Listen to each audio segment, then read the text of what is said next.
Hello class.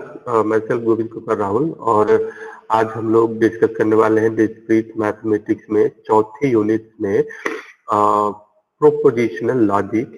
और इसके आगे हम प्रेडिकेट लॉजिक भी देखेंगे। तो चौथी unit basically totally devoted upon logic section of this particular course where, जिसमें कि फर्स्ट ऑर्डर प्रेडिकेट लॉजिक हम देखेंगे। और प्रेडिकेट लॉजिक देखने से पहले हमें प्रीपोजिशनल लॉजिक देखना जरूरी है, फंडामेंटल देखना जरूरी है। जैसे क्लास हम सी लैंग्वेज पढ़ते हैं, पाइथन पढ़ते हैं, तो हमें बेसिक टर्मिनोलॉजी, बेसिक उसका फंडामेंटल हमें उसको देखना पड़ता है, उसके क्लॉजेज, उसके इंस्ट्रक्शंस, उसके स्ट्रक्चर्स, सिंटैक्स, सिमेंटिक्स हमें देखने पड़ते हैं, कैसे हम उसका फॉर्मुलेशन करते हैं। ठीक उसी तरीके से हम यहाँ पे देखेंगे कि प्रीपोजिशनल लॉजिक में हम एक बेस तैयार करेंगे इस पर्टिकुलर टॉपिक से, जो कि हेल्प करेगा हमें प्रेडिकेट लॉजिक में, जिससे कि हम फर्स्ट ऑर्डर प्रेडिकेट लॉजिक की प्रोग्रामिंग कर पाएंगे। ये सेक्शन पर्टिकुलरली हेल्प कर सकता है आपको लॉजिकल प्रोग्रामिंग में, जिसमें कि आप रोबोटिक्स हुआ, नेचुरल लैंग्वेज प्रोसेसिंग हुई, या आर्टिफिशियल इंटेलिजेंस बेस्ड आप किसी तरीके की प्रोग्रामिंग करना चाहते हैं, या कोई आप नॉलेज बेस्ड, इंफॉर्मेशन बेस्ड बनाना चाहते हैं, तो आप इस तरीके से क्या कर सकते हैं कि फर्स्ट ऑर्डर प्रेडिकेट लॉजिक कर सकते हैं, यूज कर सकते हैं, जिसमें कि हम प्रीपोजिशनल लॉजिक आज पढ़ने वाले हैं। ठीक है क्लास। तो जैसे कि हम देखते हैं कि आम बोलचाल की लैंग्वेज है, हम बातचीत करते रहते हैं, तो हम चाहते हैं कि जैसे रोबोटिक्स है, रोबोटिक्स में हम रोबोट को इंस्ट्रक्शन देते हैं कि take it the take it the cup.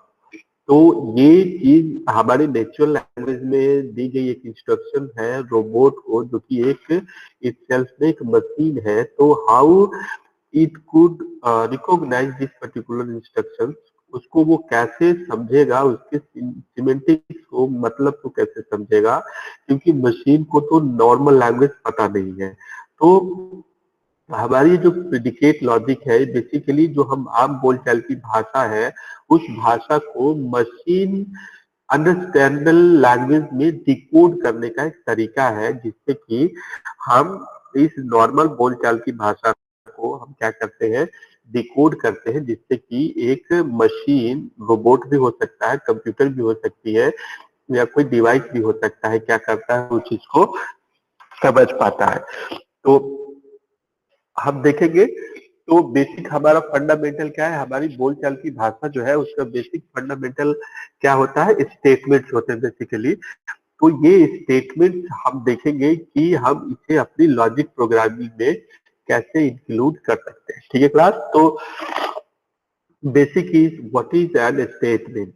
एक स्टेटमेंट क्या होता है, तो हमारे प्रेडिकेट लॉजिक में स्टेटमेंट वो होते हैं जिन्हें हम आइदर ट्रू और फॉल्स में आइडेंटिफाई कर सकते हैं, या हम उन्हें ट्रू और फॉल्स वैल्यू प्रोवाइड कर सकते हैं। ठीक है, या उन्हें true and false value assign कर सकते हैं। जैसे कि क्योंकि प्रोग्रामिंग हमारी कंप्यूटर लैंग्वेज में होनी है, तो कंप्यूटर लैंग्वेज में प्रोग्रामिंग होनी है, तो हमारा कंप्यूटर 0 1 छोड़ के कुछ नहीं जानता।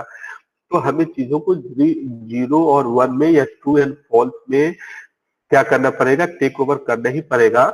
और इसलिए हम कंप्यूटर की भाषा में या प्रेडिकेट लॉजिक की भाषा में कहें तो स्टेटमेंट वो होगा जिनका कि एक डिक्लेरेटिव स्टेटमेंट होते हैं बेसिकली, जिनको कि हम ट्रू या फॉल्स वैल्यू असाइन कर सकते हैं। ठीक है। तो an statement is a declarative language statement sentences basically which is either true or false but not both at the same time।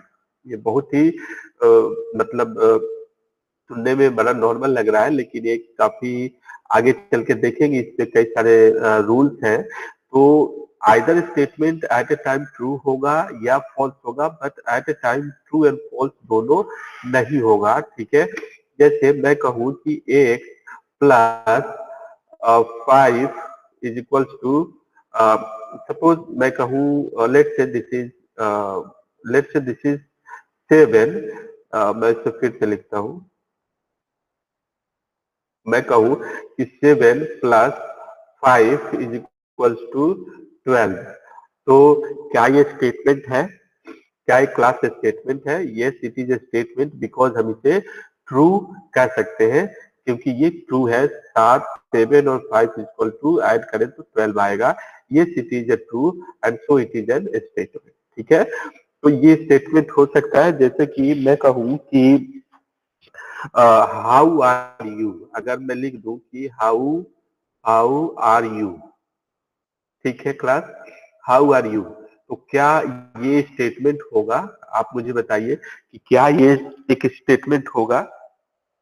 नहीं क्लास, आपने सही सोचा, ये एक स्टेटमेंट नहीं होगा, बिकॉज इसको ना तो हम ट्रू कह सकते हैं, नहीं एक फॉल्स स्टेटमेंट कह सकते हैं। बिकॉज ये क्या है, ये एक ऐसा स्टेटमेंट है जिसके आंसर क्या होगा, एक सब्जेक्टिव आंसर होगा बेसिकली, कि हाउ आर यू, तो वो आंसर देगा तो कई लाइन में आंसर देगा, इसे ट्रू और फॉल्स में आंसर नहीं देगा। जैसे मैं कहूँ कि Lucknow is the capital of Uttar Pradesh, तो is it a statement? Yes it is a statement, because इसको हम ट्रू कह सकते हैं कि यस लखनऊ उत्तर प्रदेश की राजधानी है, ये हमारा सही है, ये ट्रू है, so it is an statement. ठीक है क्लास, तो मैं कहूँ कि एक्स स्क्वायर, अगर मैं कहूँ कि एक्स स्क्वायर प्लस, सॉरी, अगर X square is equal to, अगर मैं कहूँ कि 36, अगर मैं कहूँ कि X square is equal to 36, तो क्या ये एक स्टेटमेंट होगा? यस ये एक स्टेटमेंट होगा, because X is equal to 6 के लिए क्या है, ये स्टेटमेंट क्या है, ट्रू है। X square is equal to 36, तो ये भी क्या है, एक स्टेटमेंट है। तो जैसे मैं कहूँ कि sun rises in the west, sun rises in the west, क्या एक स्टेटमेंट है?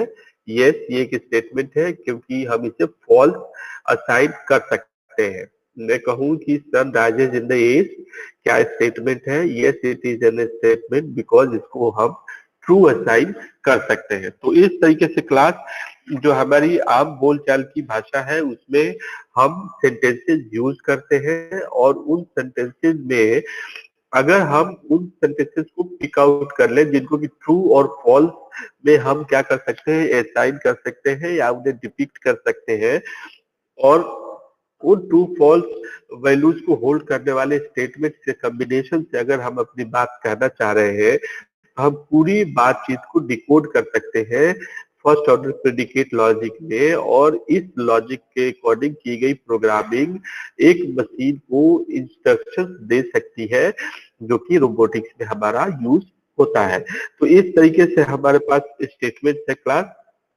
हम स्टेटमेंट को अ, एक वेरिएबल भी दे सकते हैं, जैसे कि मैं आपको अभी दिखाता हूँ। जैसे लेट से मैं कहूँ कि हमारे पास,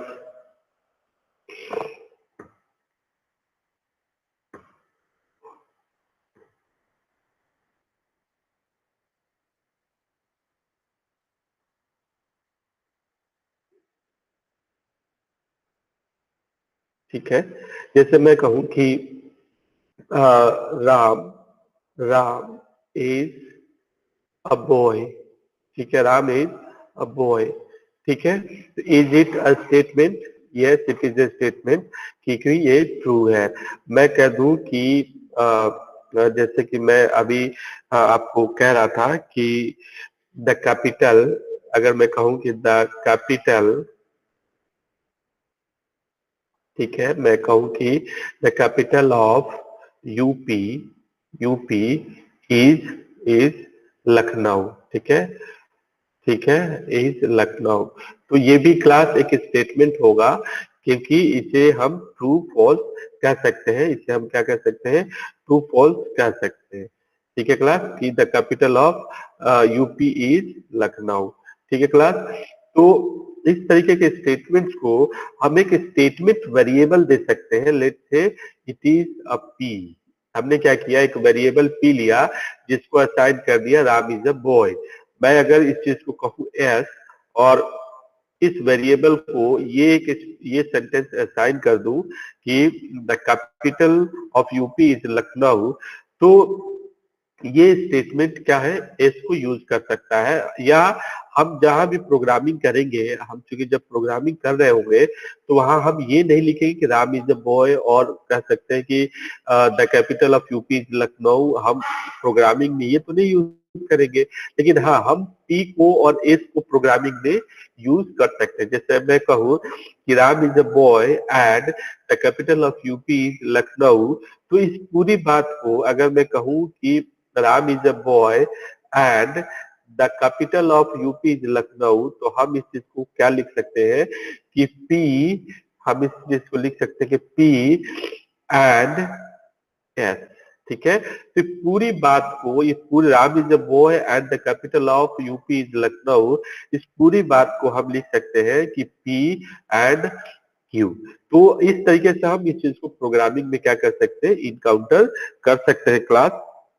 ये हमारी क्या है कि प्रोग्रामिंग में यूज होने वाली स्टेटमेंट वेरिएबल्स है। Basically these are the P and Qs are statement variable. अब कहीं भी प्रोग्राम में पी और एस हम यूज कर रहे होंगे, वहां पी क्या रिप्रेजेंट करेगा, Ram is a boy, and S क्या रिप्रेजेंट करेगा कि the capital of UP is Lucknow. ठीक है क्लास, तो ये है हम क्या कर सकते हैं कि जैसे P, small P, Q, R, S, T, कुछ भी आप वेरिएबल ले सकते हैं। हम इन सारे वेरिएबल से हम स्टेटमेंट को क्या कर सकते हैं, यूज कर सकते हैं। तो these are the statement variables which can be use to represent any statement in predicate logic. तो ये है। अब जैसे कि पी को हम क्या लिख सकते हैं कि पी इज इक्वल्स टू, अब लिख सकते हैं ट्रू। ठीक है, अब एस इज इक्वल टू क्या लिख सकते हैं, एस इज इक्वल टू लिख सकते हैं ट्रू। ठीक है क्लास, तो ये चीजें अब दोनों ट्रू है, तो पी पी एंड एस को हम क्या लिख सकते हैं, हम लिख सकते हैं ट्रू। तो इस तरीके से स्टेटमेंट वेरिएबल्स का हमें फायदा होता है और हम स्टेटमेंट वेरिएबल यूज कर सकते हैं। ठीक है क्लास, इसके साथ साथ हमारे पास कुछ लॉज यूज होते हैं, जैसे कि आप देखेंगे law of contradiction, law of intermediate exclusion. तो ये लॉ क्या कहता है, जैसे मैं आपको लिख देता हूं अभी, कहता है कि law law of contradiction, contradiction, law of contradiction. ठीक है क्लास, ये लॉ ऑफ कॉन्ट्राडिक्शन क्या कहता है, लॉ ऑफ कॉन्ट्राडिक्शन ये कहता है कि कहता है कि for every proposition P, it is not the same notion that P is not both true and false. ठीक है, जो आपने स्टेटमेंट दिया है, जैसे कि अभी मैं लिख रहा था कि P इज इक्वल्स टू, अभी मैंने लिखा था कि P is equals to Ram is a boy, लिखा था मैंने Ram is a boy.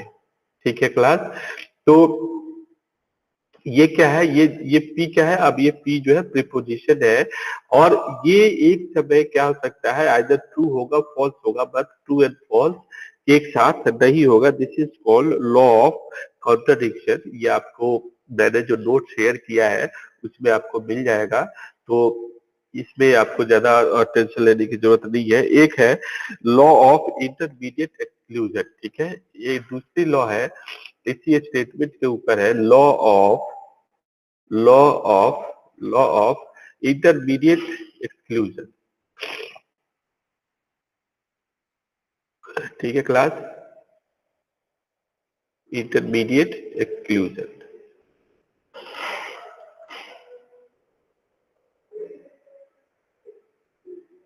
Intermediate exclusion.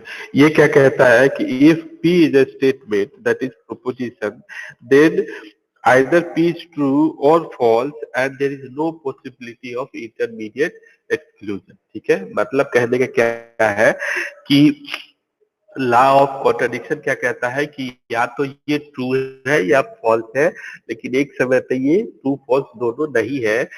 Law of intermediate exclusion ये कहता है कि या तो ये ट्रू है या फॉल्स है, but there is no possibility of intermediate exclusion. मतलब ट्रू एंड फॉल्स के बीच में कुछ हो ऐसा संभव नहीं है। स्ट्रिक्टली डिस्क्रीट वे में इट इज आइदर ट्रू और इट इज फॉल्स। तो एक्सटर्नल एग्जाम में कई बार हमारे पास आ जाता है कि लॉ ऑफ कॉन्ट्राडिक्शन और लॉ ऑफ इंटरमीडिएट एक्सक्लूजन को लिखिए। ये मैंने आपको नोट शेयर किया हुआ है क्लास, आप वहां से इस चीज को देख सकते हैं। तो जब भी हम नेक्स्ट लेक्चर में मिलते हैं हम देखेंगे कि लॉजिकल कनेक्टिव क्या होते हैं। Thank you class, thank you so much, thank you.